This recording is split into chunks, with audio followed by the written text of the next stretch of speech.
welcome to Supernatural Circumstances, the podcast that takes you down the rabbit hole into the fascinating world of the strange, the paranormal, and the unknown. I'm Morgan Knudsen. Come along with me on this week's adventure. Guys, pack your bags. We are going to Egypt. I know that everybody out there has the same questions, if not more than I do, about what the heck has been going on with the pyramids, right? This is unbelievable. Now, if you guys have not heard about what's going on in Egypt, because strangely enough, as if this couldn't get weirder, it's been kept out of the news quite a bit. I have not heard much about this in the legacy media. Maybe you guys have heard different. It definitely hasn't been kicking around in Canada. But we're going to be talking today about the Khafre Project, which is a story that has really electrified the world of archaeology and sent shockwaves throughout the community, people interested in Egyptology and scientists and things like that. So picture this.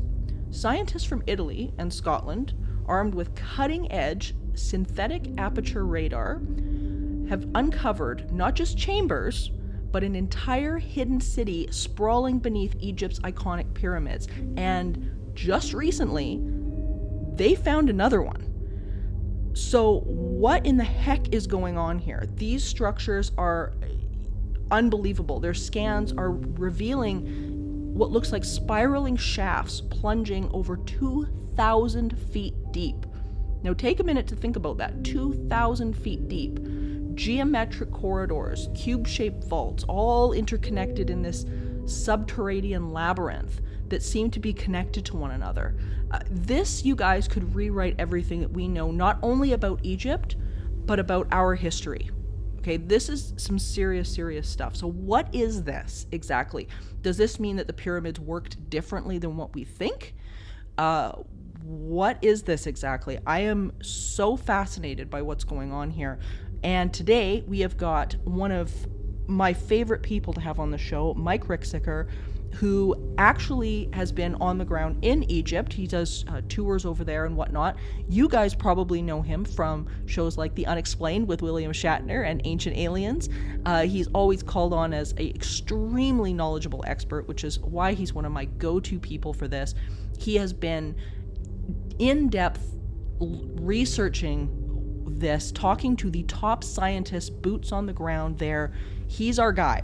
So I don't know about you, but I'm ready to get some answers. If there are any, let's get this party started.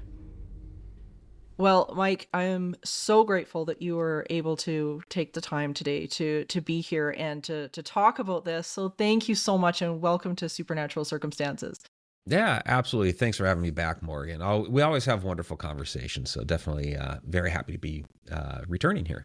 It's always so much fun, and I couldn't think of anybody better to have on to talk about this subject, because you've been on the ground in Egypt, you've been talking to the best of the best that have been involved in this project, which we'll talk about in a second. But I wanted to let the audience get to know you and your relationship with Egypt a little bit, because you wrote this amazing book called Portals to the Stars, which is absolutely fantastic. And you've identified over the years just hotspots where some really strange things have been going on. So what was your initial interest in Egypt to begin with, apart from all the crazy that's been going on over the last little while? Yeah, I've always had an interest in Egypt. Grew up in the 80s, so Indiana Jones, right? Yeah. That was definitely a part of it. Who doesn't want to be Indiana Jones, right? I just don't want Nazis chasing after me. I always had a bit of a bias about the snake pit. I was like, bring me the snake pit. Yeah, I could see that with you. Yes, absolutely. Yeah, his fear of snakes. Aside from that, the early 1990s, there was a fantastic documentary that came out called Mystery of the Sphinx. It's hosted by Charlton Heston and featured the work of John Anthony West and Robert Schoch. John Anthony West, the Egyptologist, and Robert Schoch, the geologist, in which they basically were redating the Sphinx to be far, far older than previously believed. And it was, fascinating research that they had done there. And I was just enthralled by that. Well, less than a year later, the film Stargate came out, which of Yeah. course, sci-fi fiction, but the whole idea of, did extraterrestrials have something to do with ancient Egypt? That, kind of shook my mind as well. So it's kind of like those things back to back like that really invigorated me over the years to continue down that path of research.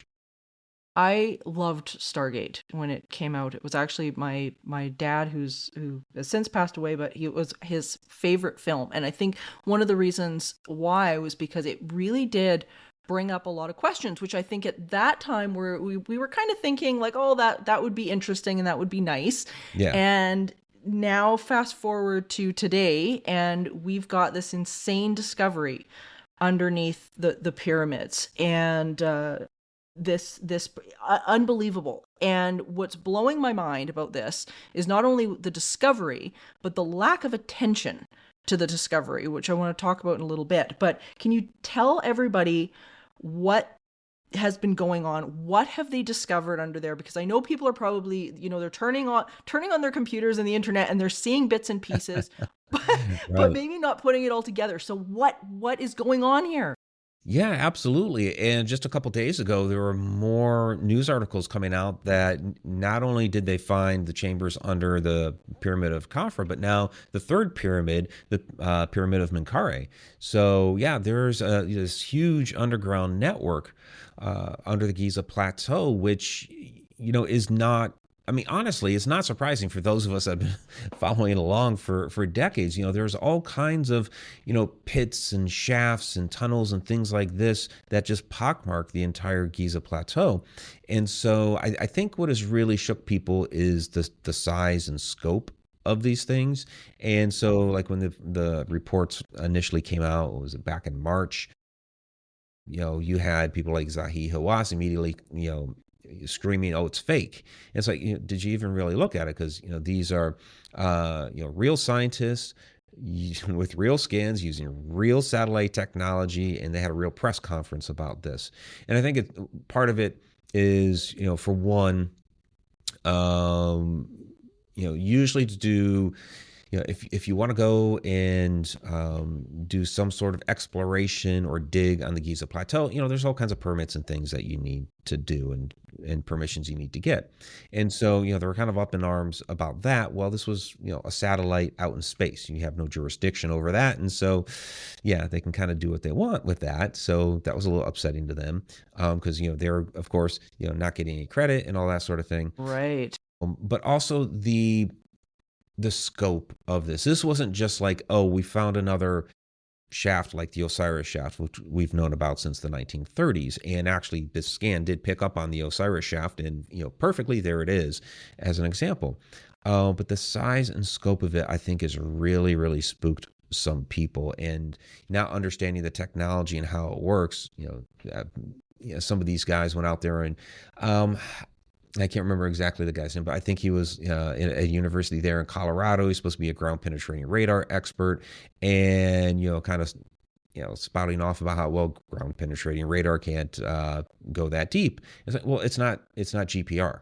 It's not ground penetrating radar. This is an actual, it's a different type of technology, again, using satellites. And what it's doing is it's doing a surface scan. Through this surface scan, it is measuring the micro vibrations that voids within the earth create and rise up through the ground. And through those micro vibrations, you can detect how big that void is. So yeah, and it can go kilometers deep with this technology. It's wild. It's incredible. And what blew my mind when I first saw the scans come up was like what you were saying, the scope of the size of this. And I wonder if you can give people an idea as to how deep this goes, because even for us to accomplish this today would be damn hard. It would be, because you're talking about solid limestone, the Giza Plateau. And I've had people come in and question about, well, the sands of the plateau. And it's like, well, yeah, the sands blow in from the desert, but the plateau itself is solid limestone. This is sedimentary rock from an ancient ocean millions of years ago. In fact, when you walk up to the pyramids, like within feet of the pyramids, it's pretty wild. There are fossils, like remains of sea lions and things like this, right there in the limestone, like within 10, 20 feet of the Great Pyramid. It's like, wow, okay. Yeah. Yeah, so this is something that they would have had to have dug into and carved out. And you're talking up to 2 kilometers within the plateau. I mean, that's huge. The undertaking for that is massive. I can't even get my mind around that. Like you think of construction digs and things like that we see nowadays. You're standing over some of these great foundation holes and you're looking down and you're going, that seems never ending. That they don't have anything in comparison to what we're talking about here, which is so strange. And I think you really brought up a great point with the technology, just to sort of ram this home for people, because there's been a lot of stuff on the internet saying, well, this can't happen, but this is a very separate kind of radar. This is not anything that people are running along the ground. This is coming from satellites is actually bringing these images forward. So this is brand new and quite frankly beyond the scope of most people's understanding, including myself. it's pretty advanced, but like this is really phenomenal, and it's not the first time that this technology has been used either. So it's not like it's just sort of come out of nowhere, right? Right, exactly. Yeah, this is a technology that has been in use in a variety of fields, not just looking for ancient sites. And the one with Hawara, the Egyptian labyrinth that came out, the company that scanned that, Merlin Burroughs, they do scans for all different types of industries. It's not just looking for ancient sites. So, but yeah, with this particular technology, the SAR technology, like one of the places, because this is primarily an Italian team.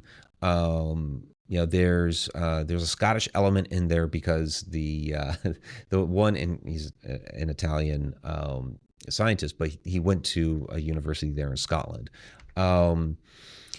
They tested this out beforehand on it was, I can't remember the name of the facility offhand, but it's a laboratory that's a kilometer and a half underground in Italy, and the scans are pretty spot on to a facility that is known.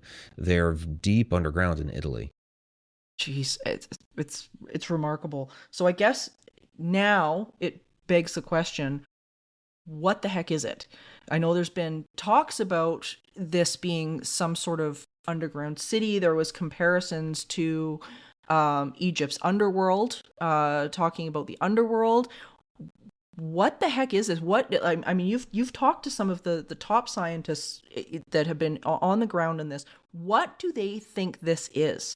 Yeah, what's kind of interesting is the guy who broke the news, Trevor Grassi. He's affiliated. He doesn't work directly for the team, but he's been in communication with them and affiliated with them for a couple of years now. And he's essentially the one that broke the news across the internet. Right. And he came on my Stargates of Ancient Egypt tour a couple of years ago, so which was kind of cool. So I had already known him. He visited Tanis with us, and we've kept in touch ever since. I've had him on my podcast, so I definitely recommend people to go check that out, because we had that within I think like a week of when the news first broke, and so fascinating details that he had for us during that interview. But yeah, that's the big question. What exactly is it? Because people are saying, like the hulls of a Minty. Yeah. Could this be that? And well, it's possible. I mean, honestly, we're not going to know until we go down there. For sure. And of course, that begs the question, how do we get in there? Where is there possibly an entrance to get into this thing? And maybe, and you never know. Some of these, the Egyptian Antiquities Authority, they might already know of an entrance to get in there, or maybe some areas of it. It's possible because they are the ones that hold the keys to pretty much everything. But yeah, I mean, it's interesting thinking the halls of Amenti, the Egyptian underworld, where basically you were your guide was Anubis. Right. People are always afraid of Anubis, like he's god of the dead or whatever. He's like, no, he's a psychopomp. He's the guide to take you through the underworld on your journey. He's just kind of doing his job, poor Anubis. And Getting a bad rap. yeah, he kind of does. But and there's like a series of tests and things like this that you go through your journey throughout the halls, and then you end up in front of the goddess Mot, who is she's the one with the scales, to basically judge you. So yeah, there's a whole backstory to this, and is it that? Maybe. Is it a underground city?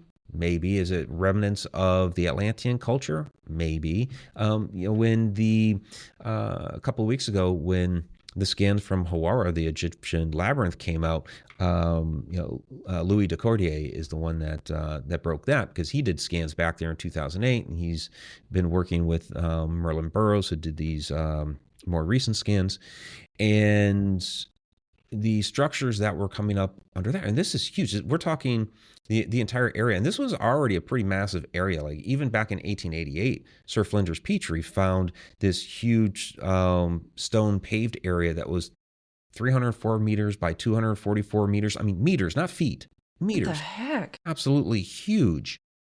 And he didn't excavate that out. He just, he found it. It's like, okay, there it is, and went on to investigate other places. 120 years later, here's Louis de Cordier thinking, I think there's more under there, and did some initial scans with now some older technology and discovered, yeah, there are what look like pillar type structures under this. Now these more recent scans are showing huge, vast areas like 40, 120 meters underground. This one is like this circular domed structure that, his suggestion there is this the gold circle, this round chamber that you find references to it in the Egyptian Book of the Dead, where this was where the ancient priests and scientists were the same thing back then, that were trying to calculate out when the next great cataclysm were, because there was not just one, like great flood or whatever. There were many cataclysms over thousands and thousands of years that they were trying to predict when the next one was going to be. And all of this research and mathematical equations and all this was supposed to be in this chamber. So, is that what's under there? Maybe. Right. We don't know. Oh, it puts a million questions in your mind as to what this might be used for. But I think what blows my mind is the fact that they went so deep underground. That to me is really significant as well. Just the fact that you've got this incredible city that they've built within the pyramids, and they've got this, but something made them do this, and that to me is significant as well. Like, do you have any thoughts or theories on that? Yeah, I mean, when you look at the pyramids, so there's the idea of the Giza power plant theory that was postulated by Christopher Dunn, and I think there's a lot of credence to it. And in fact, some modern science about 8 years ago showed that, yeah, in fact, the Great Pyramid of Giza is drawing power up out of the ground and storing it within its chambers. And then China, I think it was last year, was showing that they were, through some different radar scans, that there were plasma bubbles that were forming over the Great Pyramid. So it is drawing power and doing different things. And when you go inside the Great Pyramid, I mean, you can see this is the machine. There's things going on in there that just, for one, they never found a body in there and all this. So, but different elements, like in the Queen's Chamber, there's this whole area there. It's in a little corbelled niche that traditional archaeology tries to say, oh yeah, there was a stone idol or a statue or something like that was in there. Of course, that was never found in there. It was completely bare and empty. But when you look at this corbelled niche, which is about 15 feet tall, there's a tunnel, probably about 3 by 3, that goes straight back about 90 meters. And then, which doesn't make any sense for, holding a statue there. And then the back side of the wall of this thing, as it goes up 15 feet, it's burned, it's charred, the stone is melted. So it was something much more significant. So, okay, if we're going with the idea that maybe a power plant, at least some sort of machine, right? And that's just the Great Pyramid. Well, what's interesting about the pyramids, and because, we see them in their decayed state right now, we don't ever really think about it. So the Great Pyramid of Giza was encased in white limestone. Most of that is gone now, is repurposed for other buildings throughout the city. There's a few blocks still left on the ground. The second pyramid, which is actually at the highest point on the plateau. So it looks like people confuse it with the Great Pyramid. People are familiar with the cap of limestone that's still on the top of there. And it actually sits up higher on the plateau. So that was half granite, half limestone. So the bottom of that was limestone, and then the second half of the top was, or I'm sorry, the bottom was the granite, and then the top part was the white limestone. So it's a half and half. And then the third one, Menkaure, was completely granite. So these three pyramids all had a relationship to each other. So rather than separate projects, this seems to have been all one entire project. And these chambers that are underneath the Giza Plateau could have something to do with the functionality of these pyramids and how they operate in whatever that machine might have been. That makes a lot of sense, especially when you look at the scans that came forward. To me, looked very almost industrial looking. Like, and I mean, I don't know too much about archaeology and the pyramid. I mean, I am not pretending to know much about this, but when I first saw it, that was one of the first things that struck me, was that it looks almost like an industrial complex. It didn't look livable to me. I don't know. I don't know how else to explain that. It was just the shape of what was coming forward, I guess. So when people came up with the notion that this was some sort of machine, some sort of generator, it didn't surprise me, and maybe it should have, but for some reason it didn't surprise me. I mean, this is so massive. This is going to at least rewrite our understanding of Egypt, if not rewrite our understanding of our own history. But how is this going to change our understanding of the construction of and the function of this? What does this mean for the history books? Yeah, I mean, it really does rewrite the history books. You know, we've long maintained this narrative of how old antiquity was supposed to be. Sure. And in fact, you know, when they were redating the Sphinx, you had a lot of those archaeologists at the time saying things like, well, we don't have anything that's as old as what you're proposing, you know, a monument like that. And, you know, years later, oh, we unearthed Göbekli Tepe. Oops, we were wrong.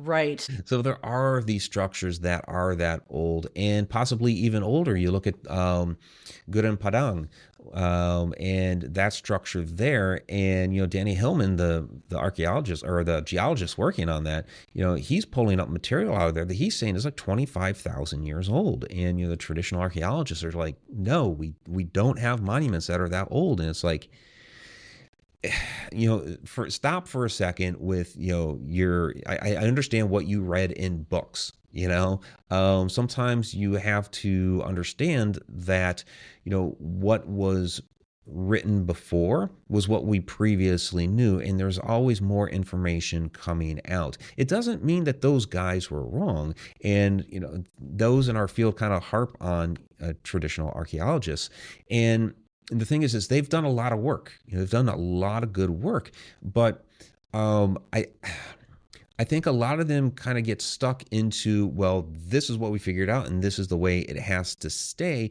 rather than realizing they're a stepping stone along the way. Just like my work, you know, the portals to the stars back here, I have a lot of great information in it, but, you know, I expect 20 years from now it's going to be outdated, you know, and I'm fine with that. I always point to Graham Hancock, the differences between Fingerprints of the Gods in 1995 and Magicians of the Gods in 2015. He had a lot of theories within there that were different between the two. And people asked him, well, why is this so different? What happened along the way? And he just said, look, I learned things over 20 years, and so I had to change my mind on a few things. And so I think, unfortunately, traditional archaeology gets stuck in their narrative, and everything that they find has to like fit it. with, forgetting that you need to be open-minded and realize that the work that we're doing now is just a stepping stone for future generations. Oh, I couldn't agree more. And I mean, we see it in parapsychology all the time as well, where it just people are stuck in a mindset because it's just what they've been told or what they've been taught for so long. And then when you begin to challenge it with new evidence, instead of seeing it as this opportunity that can grow and you can learn from, it becomes almost a personal attack where it's like, well, what do you mean you're saying I'm wrong? Right. And I love your analogy of it being a stepping stone, because that's how science works. It's a stepping stone. Every single time we learn something new. And I mean, we know like that this world is expanding constantly. The universe is expanding constantly. So we're not going to get it done. Like we're not Right. going to. Yeah, we're not. Yeah. We're not. I mean, there's always going to be something. And it's interesting how people take this information. I think it was Dr. Dean Radin at one point that had said, they immediately, the way it kind of works is that the scientists think that it's wrong, it's a conspiracy theory, and then they start to become a little bit more neutral in it, and then suddenly it's the greatest idea they've ever heard. And by the way, it was probably theirs too. So. Yeah, and there's the quote that I've heard several times before that, our science today was the pseudoscience of yesterday. So when people start saying, well, it's pseudoscience, it's like, yeah, okay, we'll give it 50 years. It'll be science, eventually. So, and I imagine, again, not to harp on, archaeologists, because I imagine many of them, when they started in the field, wanted to be like Indiana Jones. They wanted to go out there, have adventures, discover things and all that. And I'm sure many of them did. But somewhere along the way, they became stuck and just staunch in this specific viewpoint. We got to keep this narrative going, and that's it. And I understand some of it has to do with grant money. If they go too far off the beaten path, they're going to lose their grant money. Or they've written a bunch of books and they don't want to lose out on whatever sales, or, there's a pride issue where, it's their life's work and they don't want what they've been doing for the last 40 years to be considered nothing. And that's where it's like, I think you just need to change your perspective. What the work that you did wasn't nothing. It was just a stepping stone to the next thing. So guess what? Put on your Indiana Jones hat, dive back into it, and go ahead and write another book. Yeah. Yeah. Join in on the next adventure. Exactly. Yeah. Because this really is, I mean, you can't get more Indiana Jones than what's going on here. Like, exactly. You really can't. This is it. This is the pinnacle of the whole thing. So, yeah, I guess the next big question with this is sort of the for lack of a better word, the supernatural side to this. And Egypt for a long time has been considered just a hot spot for strange phenomenon, things going on. Can we talk a little bit about that? Maybe some of what you might have experienced on your tours over there, because I know there's some really fascinating stuff that has really not been explained going on with these pyramids. Yeah, the pyramids, I mean, are a real palpable energy. With our tour, the Stargates of Ancient Egypt tour, we get 2 hours, just our group inside the Great Pyramid. The whole thing's opened up to us, which is absolutely wonderful. And yeah, people have done meditations in there. They've done breath work, a lot of different things to feel into that energy that's within there. And you can really, really feel it. So when, they talk about the energy that's being drawn from the earth and storing it within the chambers, well, we're in the chambers. Yeah. And it's really, really amazing. And people have talked about having profound experiences within there. And I have felt the energy. I haven't, because I'm always running around, trying to get my video. It's different when you're working the group. Working the group. Well, and that's part of it too, is, so we have our tour guide, Mohammed, and then there's me, who's kind of like the special guest, and we kind of like tag team on a lot of the different information. So we'll do like a little tour through each chamber, and then we let the group have at it. So there's a element of working there, and I'll have my camera out too, and I'll be getting footage and photos and doing things for my own work. But in those moments where it's finally okay, let me take a breath, and it's like, oh yeah, I can feel that. And a lot of areas around Egypt are like that. It's so just energetic. Giza Plateau is one of those where you have two telluric currents or ley lines that cross each other there and create a more energetic spot. And those lines crisscross all through Egypt. So when you go down to some of those different temples and things like that, there's one there, Elephantine Island. Elephantine Island it's down there near Aswan, which you have all that Aswan rose granite. And this is basically, the island is made out of the rose granite right in the middle of the Nile River. And underneath the Temple of Khnum is an older temple, but it's basically a cave that's under this temple, under the newer one.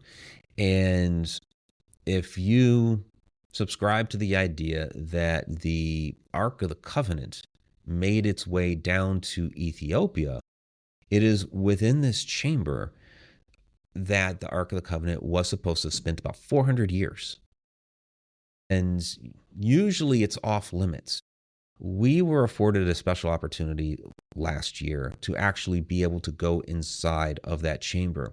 And what was really, really interesting is nobody said anything about, you need to be quiet and all that sort of. Everybody went in and just everything was so still. Everybody just had that feeling of reverence for the location. Yeah. Without anybody having to say, this is the way you need to act there. It was just, you could feel this was a really, really special place. The energy was just palpable there. And yeah. My God, I can only imagine. I mean, I've not been, but just hearing you talk about it, you can sense that. And I think these locations, to me, there is no doubt in my mind that the people that built this and lived there knew this. I've had over the years, I've had the privilege of working with a lot of indigenous people and cultures. And that's the one thing that I've found throughout, is that oftentimes these sites get built upon places that they know are special, that there's something about them. And I think in the West, we screw that up. We think that it's like, oh, this special place is what's causing the activity. And that's not what I've found at all. It's that something is there originally. And they know about it because they're in tune with it. They're not dismissing stuff like we dismiss stuff now because, oh, it must be silly. They know about this. And do you get that feeling with the Egyptians as well? Yeah, and we find that, we find that all throughout the world. I cover it in a lot of different locations in Portals to the Stars. Yeah. Whether it's, in the American Southwest, a lot of the stone circles, of course, they're in Egypt, where, the ancients knew this is where the power was. They had different means and methods. And I know a lot of modern science, kind of scoffs at it, but, dowsing rods and pendulums. And right. It's interesting because the Dragon Project in the 70s and 80s, you had scientists that were working on this project, going to the different stone circles and testing the electromagnetism, because there is something palpable to that. And, they called it the Dragon Project, which, was a reference back to Chinese geomancy. They would call, what we call the ley lines of the solar currents, they'd call them dragon lines. They were the earth energy. And, the ancient symbol for energy was the snake or the serpent or the dragon. And they brought in some experienced dowsers at these sites. And the scientists, were like, I don't understand how it works. But sure enough, it is working, where they are finding, these energy currents with these rods. It lines up right up with everything that we've been testing and experimenting with. So, that was the methodology that the ancients used. And so they would build their ancient sites of power on there, whether it was stone circles or other things. And when other cultures came in, and, booted out the, whether it was the Druids or whomever, they would build, their churches, cathedrals, and other things on top of those ancient sites of powers. Because even though it's like, well, we have a different belief system, but there's energy here. They knew the energy was here. So, yeah. They knew. That's just. I think people innately can feel this stuff if you're just willing to be still and acknowledge that there's something there. I know I used to do these walking classrooms. Well, I still do my walking classrooms, but there was one area in Edmonton that I used to take people to, and what was so neat about this, it was a meditation labyrinth, and it was used by a lot of Tai Chi practitioners and just lots of people in this very artsy neighborhood, and but it was used repeatedly over and over again by people just finding their space, projecting the energy and whatnot. And the one thing I would do is I'd have my group take a pair of dowsing rods and send them around the labyrinth with their eyes closed. I said, you're not allowed to open your eyes. All you're allowed to do is follow where these rods are taking you, because your body is instinctively telling these rods where this energy is. And what was interesting was that most people could do it, but who had the most success was kids, because their heads weren't boggled up. They didn't have a pile of problems that they were bringing in with them. And the one little boy, and I'll never forget this, was able to go into this little stone maze, and he did the entire thing with his eyes closed, walking backwards. Wow. Using nothing but the dowsing rods to guide him. So he just completely in tune with what was great. going on. Isn't that wild? Yeah, it's so cool. So it doesn't surprise me at all. So the one video that I saw you post recently, which I really loved, was pointing out, I believe it was some hieroglyphics talking about the as above, so below. Yeah. And so that was very interesting. If you want to talk about that a little bit. Yeah. Ancient Hermeticism has been around pretty much forever. And this is something that we find, of course, all the way back in ancient Egypt as well. So that was the tomb of Ramses 5 and 6. And it's a really, really interesting tomb. It's one of the most ornate. It's absolutely beautiful. If you have usually with our tour, we'll have a choice of, do you want to go see King Tut's tomb, or do you want to go see Ramses 5, 6? The problem with Tut's tomb is, even though it's the most famous because it was King Tut, it's really, really small, and there's not a lot to see. But Ramses 5, 6 is just so beautiful and ornate, and all these wonderful depictions of the sky. So when you get down there into the actual sarcophagus chamber, and you look at the ceiling, it's a depiction of Nut, who is basically the goddess of the sky. But she's shown in mirror image. So Nut of the day, Nut of the night is what they are looking at here. But the way that it is portrayed, you see that ancient Hermetic principle of as above, so below, with duality there.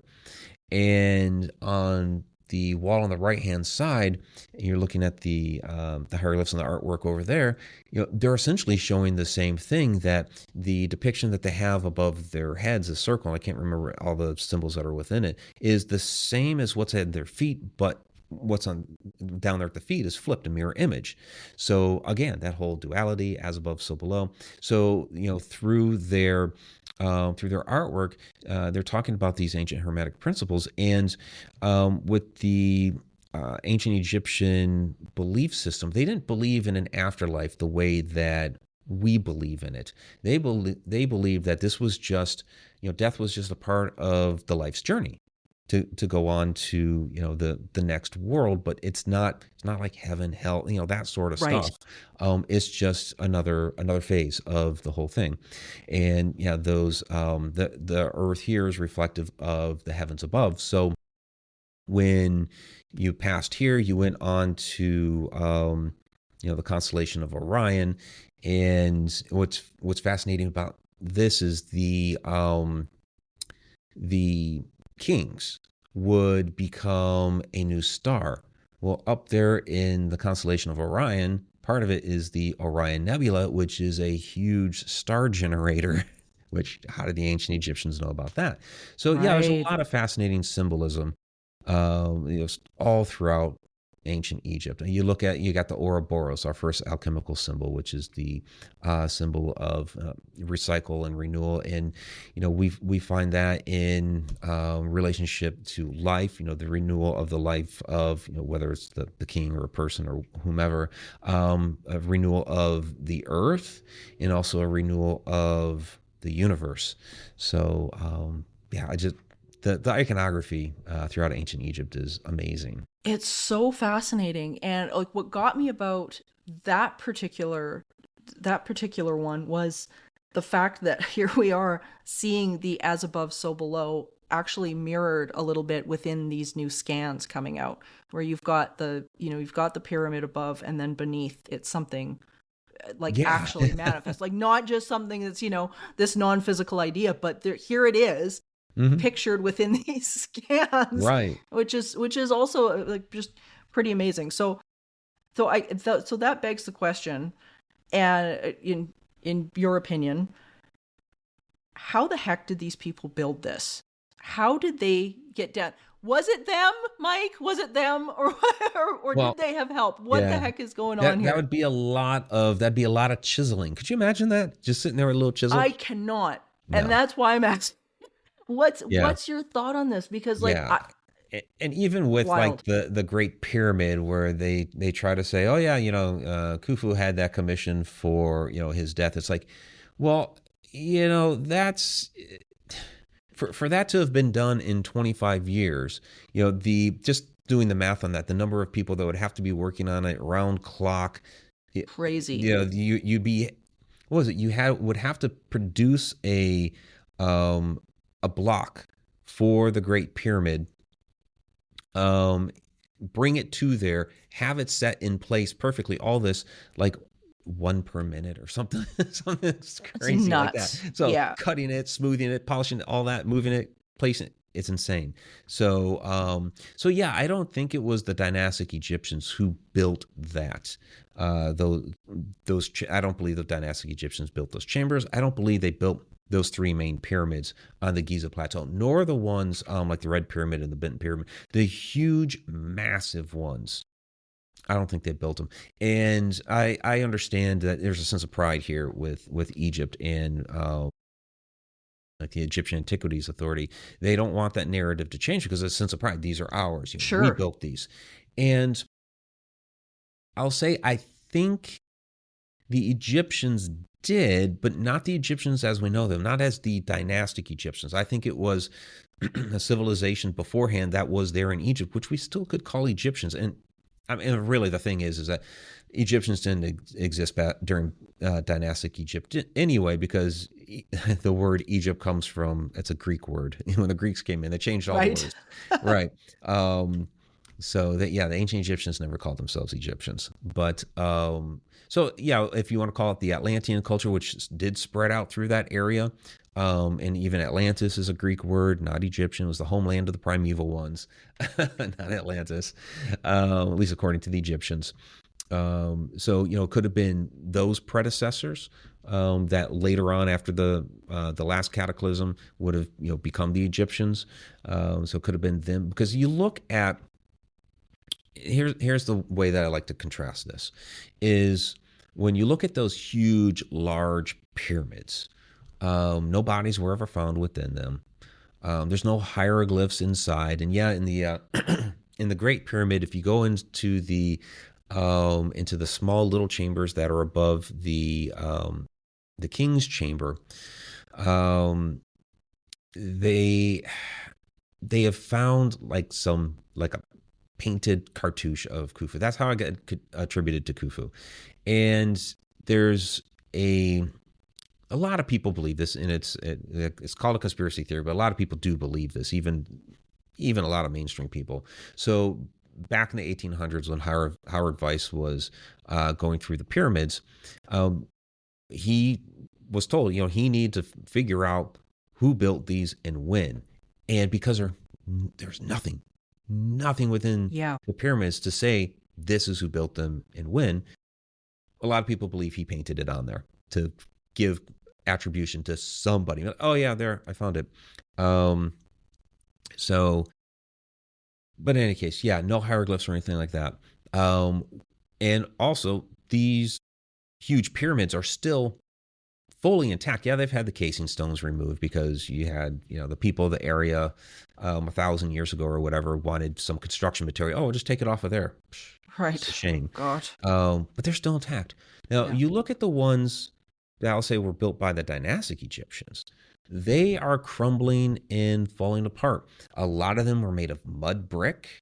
They might have had some limestone involved somehow, but they are made of mud brick. You're not finding the beautiful, granite blocks, huge granite blocks, or like inside the king's chamber there, in the Great Pyramid. You just don't find that in these.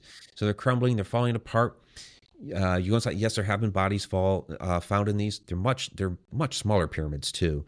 You have found some bodies found in those, and they're covered in hieroglyphs inside, just like you find throughout the dynastic Egyptian temples and all this. Sure. So I think it's one of those where as civilization was starting to regrow, they had these huge pyramids sitting there, and the dynastic Egyptians are like, those are awesome.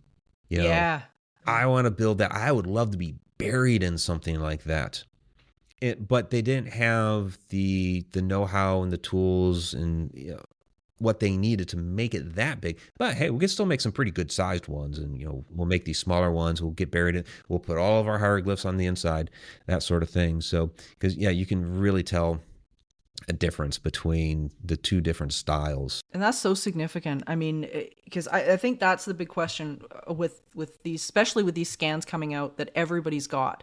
Is, I mean, there has always been that controversy about, okay, who built the pyramids, and was it the people, was it aliens, what's going on? I don't think it was aliens. Yeah, like, I mean, it's just, but now I think this is put a new spin on the whoever did build these, the technology that they would have had to have to do it. And I think it's drawing that line, like you say, even stronger through the different cultures that have been there. And I find that really fascinating. And I think that's what, for everybody listening, that's what you need to take away from this, is that not only is this going to rewrite what we know about the people of Egypt, about who we were as people just across the globe, but also who was there before that. That there's something there, there's somebody there, and it's not some sort of conspiracy theory. There's something going on. So where are people now with all the stuff that's they're discovering? What's next for this team? Yeah, well, they're continuing to scan the plateaus. So there'll be more, and we've already seen it. A few months after Khafre, we've seen things come out with Menkaure.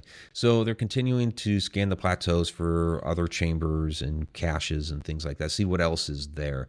And they'll continue to do that for a while. And they are working on publishing some papers on this. So I'm not sure why they released the information before publishing, and that's, I can't answer that. Do you think it hurt them? Well, yes and no. Yeah. I think it hurt them in the scientific community, because the scientific community likes to see, things they published. want their white paper. They want their white paper. Yeah. And the question then becomes, and it could be, what spooked them was what happened with Danny Hillman at Gudin Padang, was that he published. And because of all of the immense pressure from the traditional scientific community, the publication retracted it. So not Danny Hillman himself, not the geologist, which a lot of people confused. It wasn't the geologist going back and saying, "Oh yeah, I was wrong." No, it was the publication that got so much pressure from the scientific community that they pulled the paper. So I think, part of it might have been that, where it's like, we could try to publish. Is anybody going to take it right now? For one, because it's so controversial. Do they want that pressure to happen? So it does hurt them in the fact that, there isn't a published paper right now. But I think just to alleviate all of that garbage, it helped them, and it got the information out there quicker.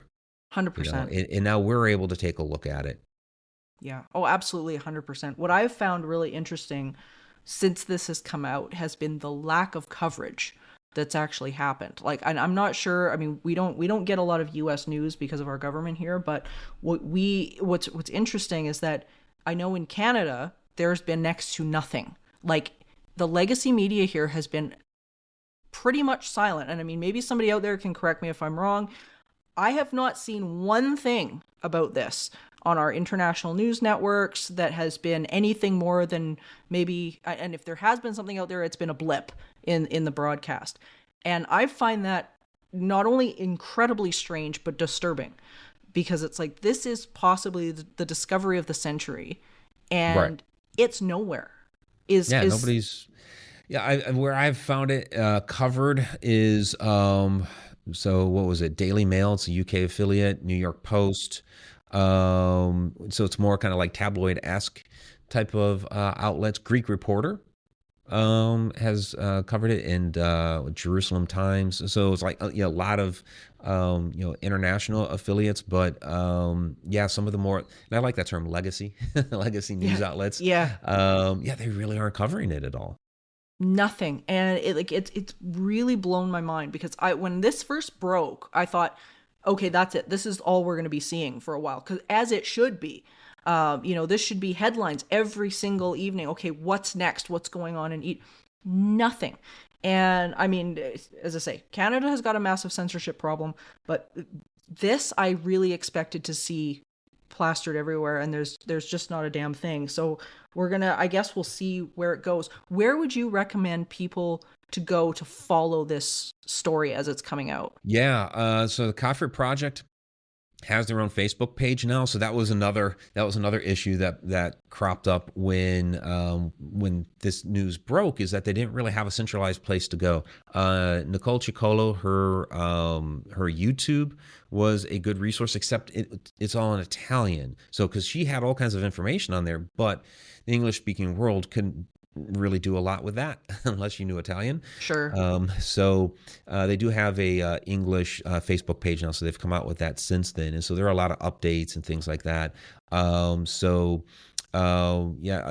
all of the guys on the team are multimedia or social media savvy. Armando May he's on his Facebook a lot, posting things.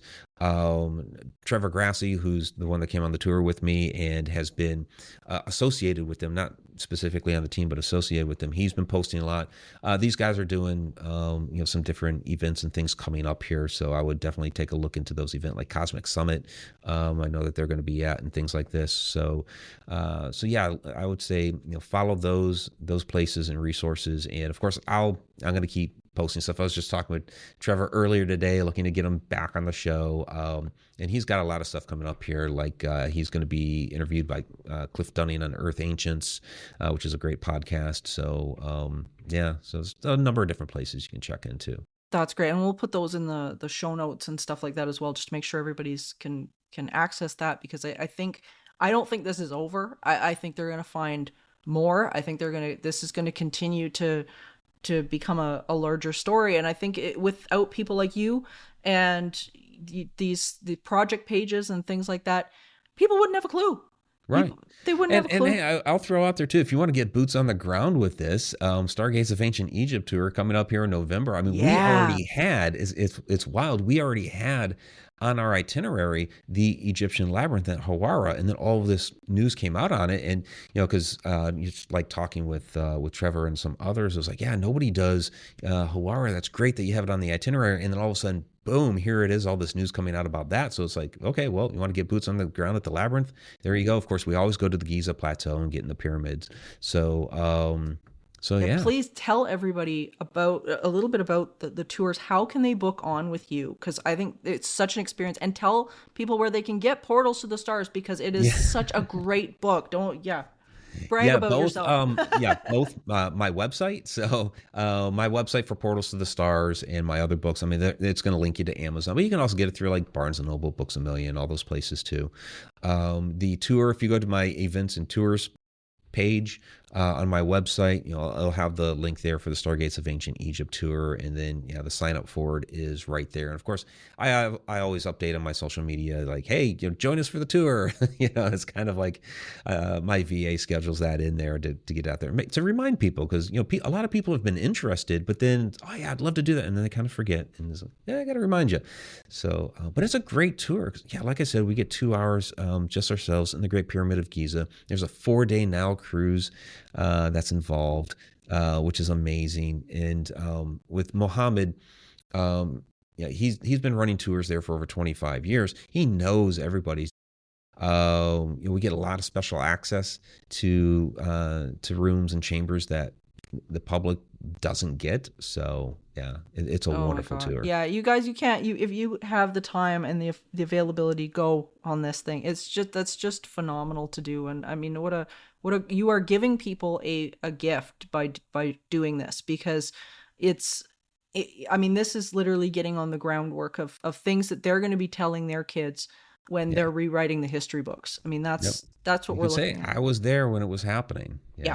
Yeah, and people do wonder about like the safety and all that, and I will say it is absolutely safe journey. I mean, from the moment you step off the plane, you're in the tour bubble, because we have Muhammad's guy, greets you right there as you're coming off the plane, and it walks you through everything between like getting the visa stamped, the customs, getting the luggage, all that, puts you right onto the tour bus. Tour bus takes you to the hotel. You get another team member that greets you right there at the hotel, checks you in.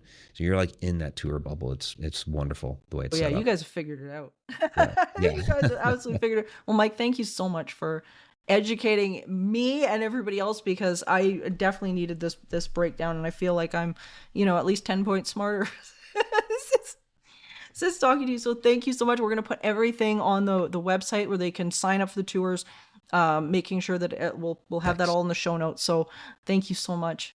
No, thank you, Morgan. Again, it's always a wonderful conversation with you. Well, what a fascinating discussion, you guys.